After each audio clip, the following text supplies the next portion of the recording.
रामनारायण यस्यांगे देवागामस्भाले बालविधुर्गले च गरलम् यस्योरसव्यात् सोऽयं भूतिविभूषणः सुरवरः सर्वाधिपः सर्वदा शिवः शशिनिभः श्रीशङ्करः पातु माम् पङ्गुं लङ्घयते यत्कृपातमहं वन्दे परमानन्दमाधवं वसुदेवसुतं देवं ब्राह्मणहिताय च जगद्हिताय कृष्णाय गोविन्दाय नमो नमः। नारायणं नमस्कृत्य नरं चैव नरोत्तमम् देवीं सरस्वतीं व्यासं ततो जयमुदीरयेत्।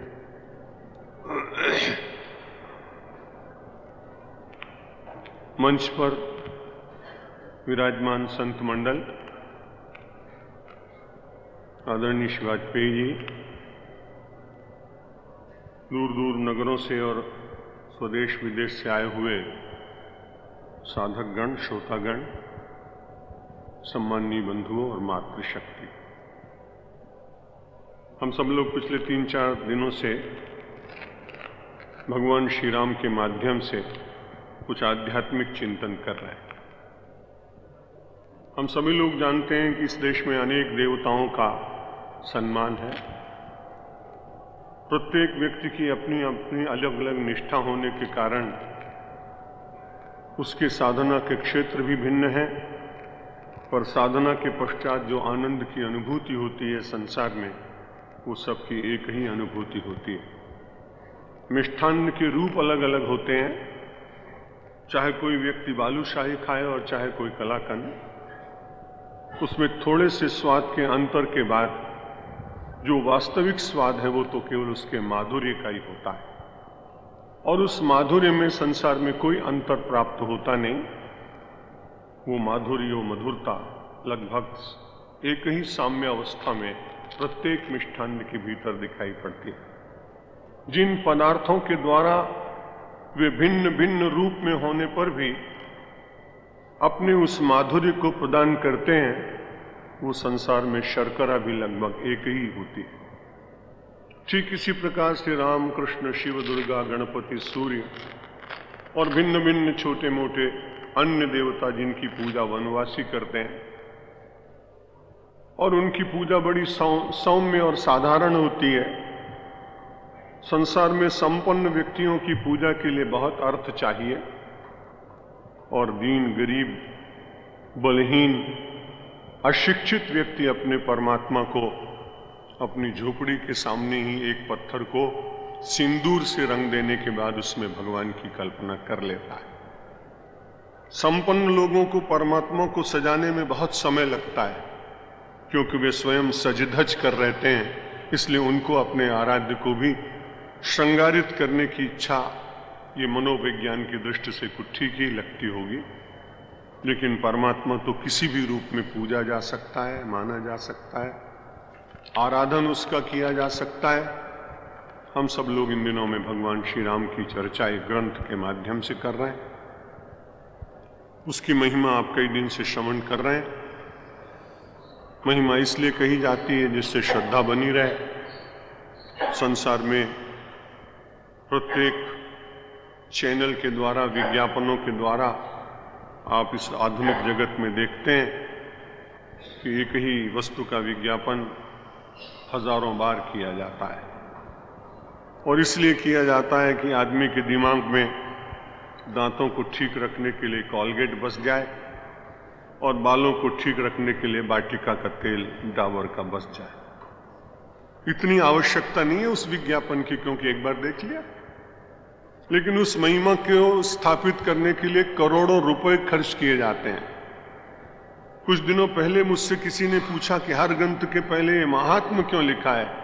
मैंने कहा पहले मैं आपको नहीं समझा सकता था, लेकिन अब मैं समझा सकता हूं कि एक ही विज्ञापन को कई कई वर्ष तक क्यों विज्ञापित किया जाता है, जिससे आपका मन उसके साथ स्थिर हो जाए और बाजार में जाने के बाद उसी प्रकार की कई वस्तुएं दिखाई पड़ें पर आपका मन वहीं ठिठक के रुक जाए जिसको आपने हजारों बार देखा हो। ठीक इसीलिए हमारे शास्त्रों में महात्म्य का बार बार वर्णन किया जाता है कि जगत के अनेक आकर्षणों के बीच में जो आपका आराध्य है वो कहीं ओझल ना हो जाए, वो कहीं आपके दृष्टपथ से कहीं दूर न चला जाए और आपकी आस्था ज्यों की त्यों बनी रहे। इसलिए प्रत्येक ग्रंथ के पूर्व में उसके महात्म्य का बड़ा विशद वर्णन किया गया। कल मैं इसको निवेदित कर चुका हूं कि विज्ञापन और महात्म्य लगभग एक जैसी वस्तु है। महात्म्य भी जितना वर्णन किया जाता है उसमें भी अतिशयोक्ति अलंकार का प्रयोग होता है और विज्ञापन में भी वास्तविकता उतनी नहीं होती जितना उसे प्रचारित करने के लिए उसके लिए समर्थन ढूंढे जाते हैं। जो बहुत ही लोक प्रसिद्ध व्यक्ति हो उसको जूता पहना दिया गया तो वो कहता है बहुत अच्छा है। बहुत बड़ा लोक प्रसिद्ध व्यक्ति हो उसके हाथ में ब्रश दे दिया गया तो वो कहता है बहुत अच्छा है। अब वो वस्तु उतनी अच्छी शायद हो ना, लेकिन वो व्यक्ति इतना प्रतिष्ठित है इसलिए उसकी बात पर लोग भरोसा करते हैं। ठीक इसी प्रकार से जितने महात्म्य का वर्णन किया गया यदि मेरे नाम से होता तो आप विश्वास शायद न कर पाते, किसी दूसरे महात्मा के नाम से होता तो भी न कर पाते। इसलिए हमारे ऋषियों ने एक ऐसा पात्र ढूंढा जिसके ऊपर अनादिकाल से श्रद्धा बनी आ रही है और प्रत्येक ग्रंथ के महात्म्य में आप देवर्षि नारद का नाम पढ़ते हैं। आधुनिक युग को और प्राचीन युग को जब देखने का यत्न करते हैं तो ऐसा लगता है कि आदमी का मन लगभग एक जैसा ही रहा है। उसमें कहीं उच्चता किसी मात्रा में अधिक रही है और किसी युग में वो मात्रा बहुत कम हो गई, न्यूनता आ गई, केवल इतना ही दिखाई पड़ता है। कभी तमोगुण पूरा न रहा हो और व्यक्ति कभी किसी के दोषों का दर्शन न करता हो। यदि इस बात को हम सत्य मान लेते तो सतयुग में एक धोबी को अग्नि परीक्षा देने के बाद भी सीता के संबंध में व्यर्थ का चिंतन करने का विचार नहीं जगना चाहिए। इसलिए लगता है कि त्रेता का मानव भी वैसा ही है, लेकिन उसमें हजारों में कोई एक वैसा है जो दूसरों के दोष देखने की चेष्टा करता है। आज के युग में 1000 में 999 लोग दूसरे को दोष देखने का प्रयत्न करते हैं, क्योंकि आज का जीवन प्रतिष्ठा प्राप्त करने के लिए संभवतः वही मापदंड है। शासक विपक्ष की निंदा करे और जितनी कर पाए उसमें लोगों को समझा सके अपनी बात, तो उसको लगता है मैं विजयी होऊंगा। विपक्ष को ऐसा लगता है कि मैं शासक की जितने से ज्यादा बुराई कर सकूं, अधिक से अधिक, तो मुझे सफलता मिल सकती है। मानो इस देश में जो सद्गुणों का चिंतन होता था, धारा ऐसी बदली कि केवल परदोष चिंतन के द्वारा ही विजय के मार्ग शोधे जा रहे हैं। ये बड़ी चिंता की बात है, विचार करने की बात है। ऐसे समय में थोड़े से लोग अपनी आस्था को जीवित रखते हुए अधिक मास में हरिद्वार आ रहे हैं, प्रयाग जा रहे हैं, चित्रकूट जा रहे हैं, तीर्थों में जा रहे हैं। उन लोगों का सामाजिक कोई बड़ा महत्व नहीं होगा, क्योंकि वे बड़े विज्ञापित पुरुष और स्त्रियां नहीं। लेकिन मुझे ऐसा लगता है कि इस देश की संस्कृति को जब भी कभी किसी ने बचाया है तो विज्ञापित पुरुषों ने कम बचाया है। बानर भालू की कोटि में रहे हुए लोग अपने स्वत्व का संपूर्ण रूप से विस्मरण करने के बाद, उन्होंने अपने को मिटा देने के बाद इस संस्कृति की गंगा को प्रवाहित रखने का प्रयत्न किया। ये बात यदि याद रहेगी तो हम सब लोगों को ऐसा लगता है कि हम नहीं देखेंगे कि हमारे प्रयत्नों का फल क्या होगा। हम संस्कृति के बहुत बड़े धर्मध्वजी व्यक्ति माने जाएंगे, इस बात की चिंता हमें और आपको नहीं करनी है। हमको तो यही देखना चाहिए कि हम जिस धर्म का आचरण कर रहे हैं वो हमें अंतर संतोष प्रदान कर रहा है। हम हर प्रातः काल, हम सायंकाल में जब अकेले में बैठते हैं तो असंतुष्टि के स्वर तो भीतर से नहीं गूंजते। धर्म का पालन करने के बाद असंतोष में यदि हम जी रहे हैं तो इसका अर्थ है कि धर्म उतरा नहीं। धर्म का पालन करने वाला व्यक्ति असंतुष्ट नहीं होता है, क्योंकि उसको मालूम है कि जितनी मेरी क्षमता है उतना मैंने किया। दूसरा आधार उसके जीवन में यह होता है कि जिसने मुझसे कराया मैंने उतना किया। कर्तृत्व के और भोक्तृत्व के अभिमान से जितना जितना जीव अपने को दूर रखने का प्रयत्न करेगा, सच मानिए कि आंतरिक अध्यात्म का आनंद उतना ही उतना व्यक्ति के साथ जुड़ता चला जाएगा। अध्यात्म आवरण नहीं होगा, अध्यात्म अंतर में अवतरण बनकर निरंतर विचरण करेगा। आइए फिर से चलते हैं। कल आपको स्मरण होगा पार्वती जी ने कुछ प्रश्न किए थे भगवान शंकर से, और भगवान शंकर ने उन प्रश्नों का उत्तर देने के लिए अपनी प्रस्तुति बताई थी। आज भगवान शंकर के शब्दों को अपनी प्राचीन संस्कृत भाषा में प्राचीन ग्रंथ में श्रवण करेंगे। धन्यासि भक्तासि परात्मनस्त्वं यज्ञातुमिच्छा तव राम तत्त्वं पुराणकेनाप्य अभिचोदितोऽहं वक्तुं रहस्यं परमं निगूढ़म। भगवान शंकर जी ने कहा, धन्यासि भक्तासि, आप बहुत धन्य हैं, आप बहुत अच्छी हैं, भक्त हैं। प्रश्न करने वाले को कभी जोर से डांट दिया जाए तो उसका मन टूट जाता है। इसलिए श्रीमद् भगवद गीता में भी आप देखेंगे कि जब भगवान श्री कृष्ण से अर्जुन ये कहता है कि महाराज मेरा मन बड़ा चंचल है, चंचलमि मन कृष्ण प्रमाथि बलवद दृढ़म तस्याहम निग्रहम मन्ये वायोरिव सुदुष्करम। और ये बात उसने कहां कही है? 6 अध्याय में कही। इतना श्रवण करने के बाद किसी विद्यार्थी को भी आप 20-25 दिन तक रोज पढ़ाएं और एक ही बात सिखाएं और फिर 20-25 दिन के बाद वो ये अपनी असमर्थता बताने लगे तो सामान्य से अध्यापक को भी थोड़ा उद्वेग होता है और वो विचार करता है भाई तुमसे इतने दिन से समझा रहे हैं, तुम्हें समझ में नहीं आया। लेकिन इतने 5 अध्याय की गीता हो जाने के बाद भी और भगवान से प्रार्थना करता है कि महाराज मेरी बड़ी कठिनाई है, चंचलम ही मन कृष्णो, मेरा मन बड़ा चंचल है।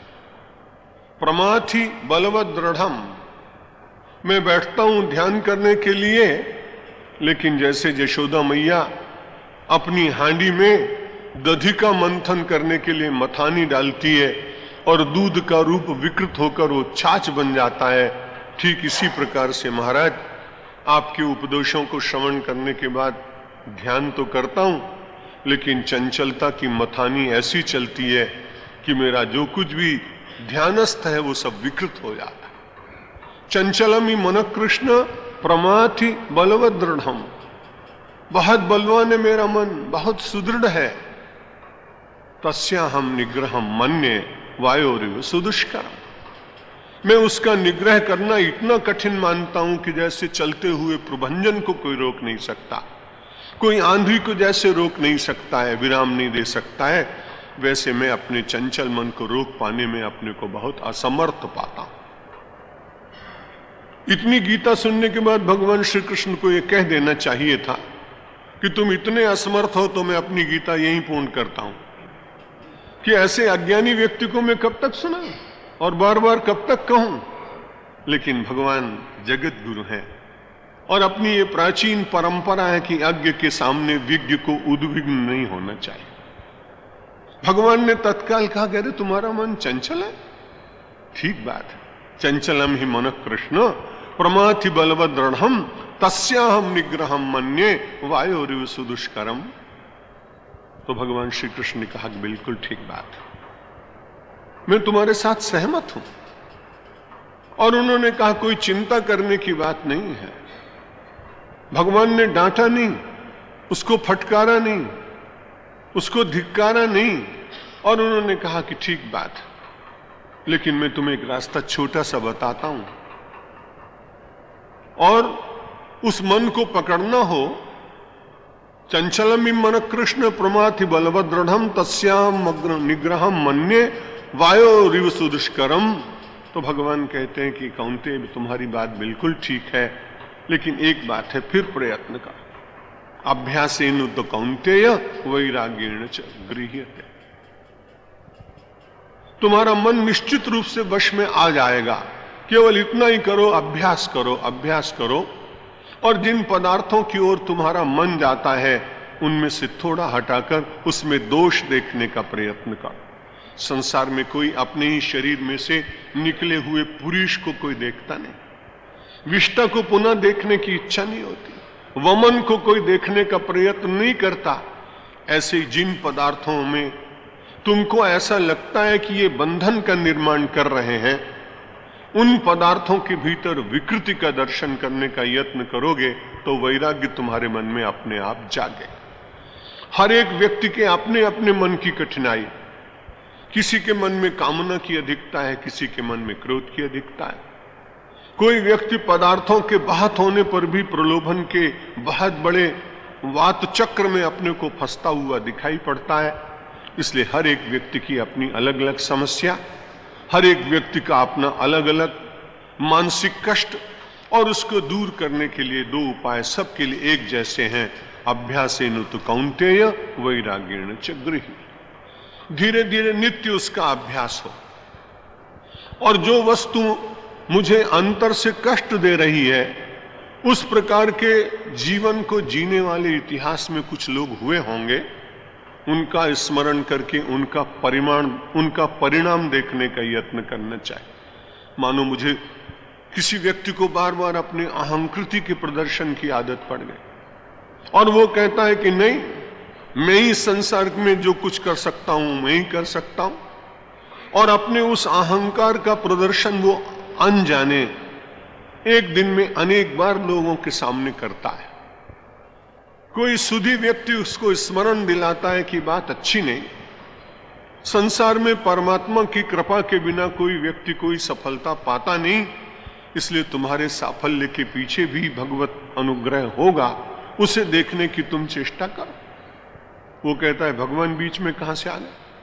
परिश्रम मैंने किया, जोगत मैंने जुड़ाई, लोगों को मैंने समझाया, परिस्थितियों को साम्य करने का मैंने प्रयत्न किया, भगवान बीच में कहां से आ गया? जैसे रावण भी इसी प्रकार की बात करता था, दुर्योधन भी इसी प्रकार की बात करता था। तो उन लोगों के अहंकार की सीमा पर विराजमान होने के बाद उनकी परिणति क्या हुई? अगर इस प्रकार का चिंतन करने का व्यक्ति करेगा तो धीरे धीरे धीरे उसका ईगो कम होता जाएगा। विनम्रता पूर्वक कर्म करने वाले व्यक्ति कहीं पीछे रह जाते हैं, ऐसा होता नहीं। उसके सबसे बड़े उदाहरण तो हम सब लोगों के सामने, कुछ वृद्ध लोगों ने उनके दर्शन किए, कम आयु के लोगों ने नहीं देखा उनको, लेकिन उनकी कथाएं प्रचलित हैं और बड़ी जीती जागती महात्मा गांधी जी की। तो वो प्रत्येक सफलता के पीछे यही कहते थे कि मेरे राम ने कुछ करा है, और प्रतिदिन प्रार्थना पूर्वक अपने मन को शुद्ध करने की चेष्टा करते थे। भगवान शंकर ने कहा, पार्वती तुमने प्रश्न किया है, धन्यासी भक्तासी परात्मनस्त्वम, और तुम्हारा मन परमात्मा की ओर है। जगत की ओर जो व्यक्ति का मन होगा तो जगत संबंधी प्रश्न करेगा, भूगोल का विद्यार्थी होगा तो भूगोल का प्रश्न करेगा, इतिहास का विद्यार्थी होगा तो इतिहास का प्रश्न करेगा, रसायन विज्ञान का विद्यार्थी है तो केमिस्ट्री के संबंध में पूछेगा, खगोल शास्त्र का व्यक्ति खगोल की बात करेगा। यहां पर भगवान ने कहा परात्मनस्त्वम, तुम्हारे मन से जो बात निकली वो भगवान के संबंध में निकली, इसलिए तुम बड़ी भाग्यशाली हो, तुम्हें धन्यवाद देने का मन करता है। यज्ञा तुम इच्छा तव राम तत्वम। और भगवान शंकर गृहस्थ लोगों को एक बड़ा संदेश भी दे रहे हैं कि हरदम अपनी पत्नियों को डांटना नहीं चाहिए, कभी कभी उन्हें धन्यवाद भी देना चाहिए, उनके सद्गुणों की प्रशंसा भी करनी चाहिए। और भगवान शंकर गृहस्थ जीवन में हैं, वैसे तो देवादिदेव हैं, लेकिन गृहस्थ होने के बाद संसार के लोगों को कह रहे हैं कि जब ऐसी भक्ति कभी परिवार में किसी के भीतर जागे तो उसकी आलोचना मत करिए, अरे तुम बड़ी भक्त हो गई, घर का काम नहीं करती, आजकल लोग ये कहते। लेकिन भगवान शंकर कहते नहीं, ये भक्ति का विचार तो बड़ी कठिनाई से मानव में जागता है। लौकिक चिंतन में तो आदमी जीता ही जीता है, वो तो सहज है, पर्वत में से निकली हुई कोई भी सरिता निम्न धरातल की ओर तो बहती ही बहती, लेकिन यदि उसे ऊर्ध्वमुखी करना हो तो उसके बांध बनाने पड़ते हैं, उसमें से ऊर्जा प्राप्त करनी पड़ती है, बड़ा कठिन होता है।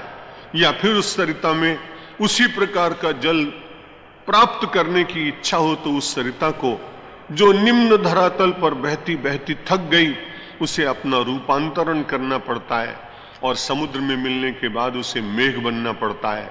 मेघ बनने के बाद वो पुनः वर्षा बनती है, वर्षा बनने के बाद पुनः वही सरिता उसी सरिता के रूप में प्रवाहित होने लगती। ठीक इसी प्रकार व्यक्ति के भीतर कभी भक्ति जागे तो उसे परमात्मा की कृपा माननी चाहिए।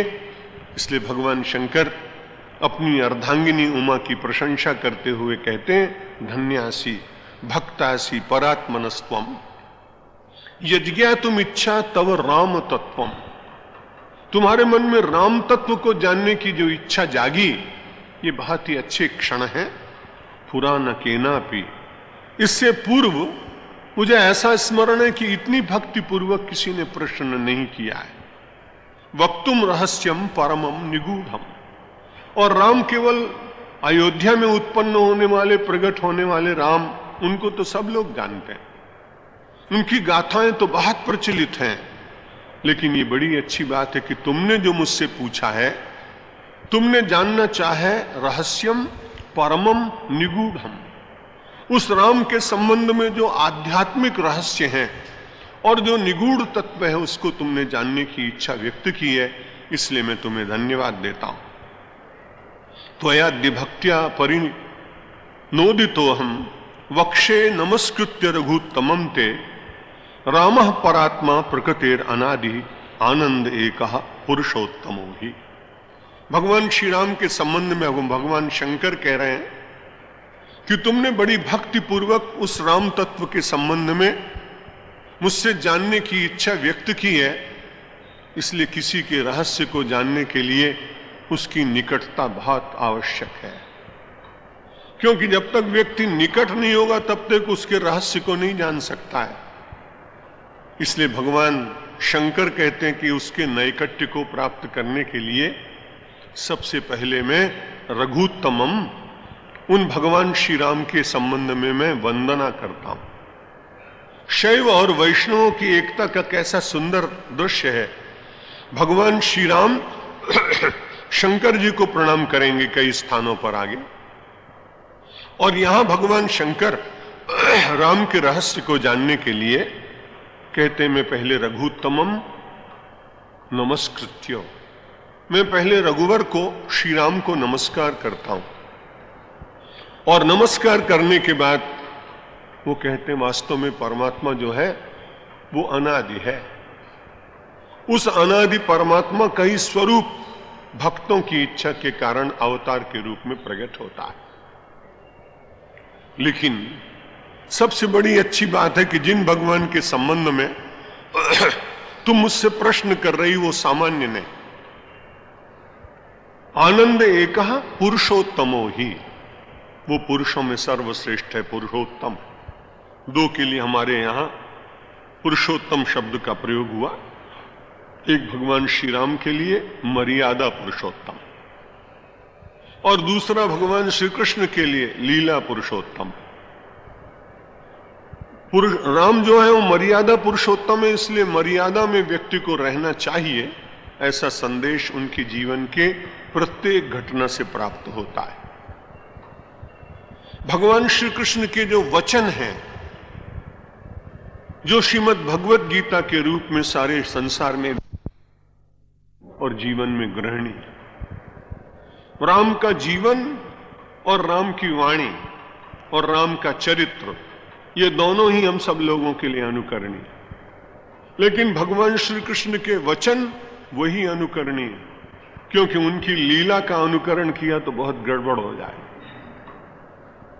एक ऐसा कोई दुष्चरित्र व्यक्ति मिल गया जो अनेक नारी शरीरों से संबंध रखता था। उससे चर्चा हुई, उसने कहा कि मैं तो कृष्ण भगवान का उपासक हूं। मैंने कहा भाई कैसे? उन्होंने कहा उनकी तो 16,108 पटरानी थी, मैं तो अभी 2-4 दस्तक ही पहुंचा हूं।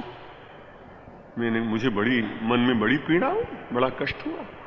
तो मैंने कहा भगवान श्री कृष्ण के इसी चरित्र का अनुकरण करने में तुम तैयार हो, तो उससे पूर्व के किसी चरित्र का अनुकरण करो। जब जंगल में आग लग गई और गोप ग्वाल रोने लगे कि भैया कन्हैया आज तो गैया मर जाएंगे, जब जाएंगे तो मैया मारेगी, परिवार के लोग दुखी होंगे, पूरी दावाग्नि लग गई है अग्नि में, हम लोग जल जाएंगे। भगवान ने ध्यान किया और एक अंगारा उठाया और उठा के उसे अपने मुख में रखा और अग्नि को आदेश दिया कि तुम बुझ जाओ। अग्नि बुझ गई, गोप ग्वाल प्रसन्न हो गए, नृत्य करने लगे। मैंने कहा भगवान के उस आचरण से पहले कृपा करके एक अंगारा क्या चिंगारी खा के दिखाओ, तो तुम्हें श्री कृष्ण की लीला के अनुकरण करने की अनुमति मिले। व्यक्ति दुष्चारित्र के लिए कभी कभी भगवान का आश्रय जब लेने लगे तो उससे अधिक कोई उसके पतन का कारण दूसरा हो नहीं सकता। इसलिए शास्त्रों ने कहा कि परमात्मा की लीलाओं का अनुकरण मत करना, परमात्मा के उपदेश का अनुसरण करना। इसलिए उन्होंने श्रीमद् भगवत गीता और अनेक उपदेश श्रीमद् भागवत के माध्यम से भी दिए, वही मानव जीवन के लिए अनुकरणीय हो सकता। लेकिन भगवान श्री राम के जीवन में तो कहीं ऐसा दिखाई नहीं पड़ता है। प्रत्येक समय में जब कभी परशुराम बहुत क्रुद्ध हो जाते हैं और सामर्थ्यवान व्यक्ति किसी अपने सामने असमर्थ व्यक्ति के द्वारा अपना अपमान सहे, ये बड़ा कठिन। असमर्थ व्यक्ति चुपचाप सहेगा, लोग सहते हैं। कितने गरीबों को लोग, पैसे वाले लोग सताते हैं, वो कहां बोल पाता है। लेकिन सामर्थ्य रहने पर भी परशुराम संवाद में आप देखेंगे कि राम जी के लिए बहुत सारा नाराज होकर वो कहते हैं, किसने धनुष तोड़ डाला, बहुत अपशब्दों का प्रयोग किया है। आप रामचरितमानस के अच्छे अध्येता और श्रोता हैं। कल मुझे यहां प्रवचन करने का अवसर नहीं मिल पाएगा क्योंकि परमार्थ निकेतन में एक कार्यक्रम का उद्घाटन मुझे 9 बजे करना है। इसलिए कल आपको रामायण के एक बड़े अच्छे विद्वान हमारे यहाँ जो पीत वस्त्र में बैठे हैं, पहले डिप्टी कलेक्टर थे, अब पिछले 10-12 वर्ष से केवल रामायण की चर्चा करते हैं। कल वाजपेयी जी के द्वारा 9 बजे से 10 बजे तक आपको राम की बात सुनने को मिलेगी। वो जो भी प्रसंग कहेंगे उनकी इच्छा पर है, कल आप श्रवण करेंगे, बाकी दिनों में मैं रोज आपसे चर्चा करूं।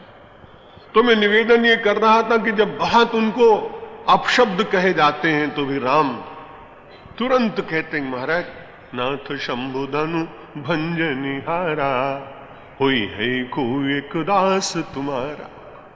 कोई व्यक्ति गाली दे रहा हो, कोई व्यक्ति अपमान कर रहा हो और उसके सामने हाथ जोड़ करके कोई के महाराज आप पूछ रहे हैं धनुष किसने तोड़ा, धनुष किसने तोड़ा, और इतने उग्र हो रहे हैं, महाराज कौन तोड़ सकता है इस धनुष को? जो कोई आपका दास होगा उसी ने तो तोड़ा होगा। परशुराम जी के सामने इतने क्रुद्ध स्वरूप में इतनी नम्रता पूर्वक बात कर पाना, ये राम के चरित्र की विशेषता है।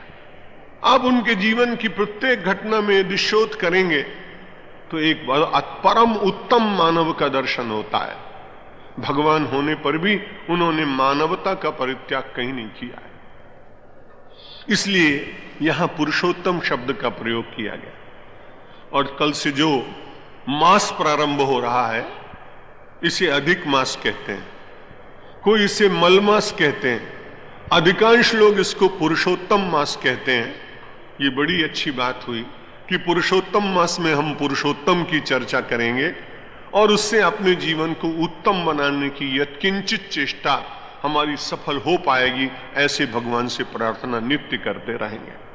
स्वमाया कृष्णमिदं हि सृष्ट्वा नभो वनंतर बहिरास्थितो या सर्वांतरस्थोऽपि निगूढ़ आत्मा स्वमाया सृष्टमिदं विचष्टे।